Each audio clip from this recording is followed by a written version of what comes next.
নমস্কার বন্ধুরা, কাকুলির হেসেল উইথ লাইফস্টাইলে আপনাদের সবাইকে স্বাগত। আজকে আমি পাকা কাঁঠালের প্যানকেকের রেসিপি আপনাদের সঙ্গে শেয়ার করব।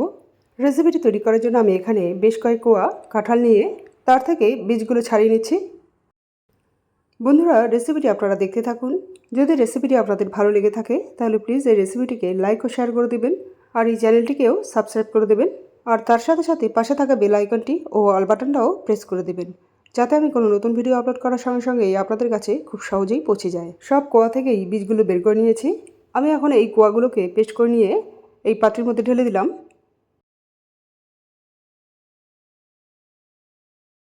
সঙ্গে দিয়ে দিলাম 3 চামচের মতো সাদা তেল, 3 চামচের মতো চিনি। এখানে চিনিটা আপনারা আপনাদের স্বাদ মতো দেবেন। আর মিষ্টির স্বাদটাকে ব্যালেন্স করার জন্য এখানে দিয়ে দিলাম সামান্য পরিমাণে নুন। এবার দেখুন, এখানে আমি 1 কাপের মতো ময়দা নিয়ে তা থেকে অল্প অল্প করে ময়দা এর মধ্যে ঢালতে ঢালতে যতটুকু ময়দা ঢালার দরকার হয় ততটুকু ময়দা ঢেলে একটা স্মুথ ব্যাটার তৈরি করে নেব। ব্যাটারটা তৈরি করার মাঝেই এর মধ্যে দিয়ে দিলাম 2 চামচ গুঁড়ো দুধ। এবার এই দুধটাও ব্যাটারের সঙ্গে ভালো করে মিক্স করে নেব।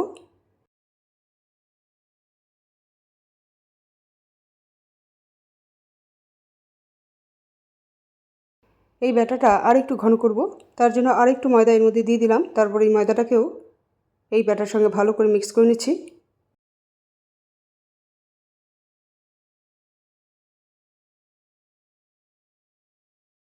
দেখুন, ব্যাটারটা রেডি। ব্যাটার থিকনেসটা এইরকম হবে। এবার এই ব্যাটারের মধ্যে আমি দিয়ে দিলাম সামান্য পরিমাণে বেকিং সোডা।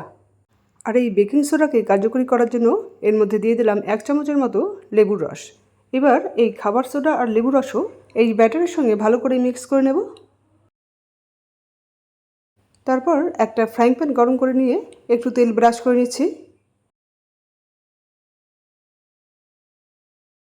তেল ব্রাশ করা হয়ে গেলে যে ব্যাটারটা রেডি করলাম সেই ব্যাটার থেকে 1 হাতা নিয়ে এই ফ্রাইং প্যানের মধ্যে দিয়ে দিলাম। তারপর একটা ঢাকনা দিয়ে ঢেকে এই রেসিপিটাকে মিনিট খানেকের মতো রান্না করে নেব। এই সময় গ্যাসের ফ্লেমটা একদম লোতে রাখতে হবে। মিনিট খানেক পর ঢাকনাটা খুলে এই রেসিপিটাকে উল্টে দিলাম। তারপর আবারও ঢাকনা দিয়ে ঢেকে এই রেসিপিটাকে আরও মিনিট খানেকের মতো রান্না করে নেব। মিনিট খানেক পর ঢাকনাটা খুলে দিলাম। রেসিপিটাকে উল্টে দেব।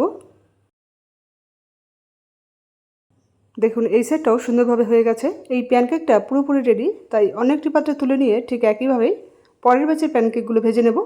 সব প্যানকেকগুলো ভেজে নিলেই আজকের রেসিপিটি সার্ভ করার জন্য একদম রেডি হয়ে যাবে। বন্ধুরা, রেসিপিটি আপনাদের কেমন লাগলো তা কমেন্ট করে জানাতে ভুলবেন না। তাহলে বন্ধুরা, আজ এই পর্যন্তই। আবার আপনাদের সঙ্গে দেখা হচ্ছে পরের এক নতুন রেসিপিতে। Thank you.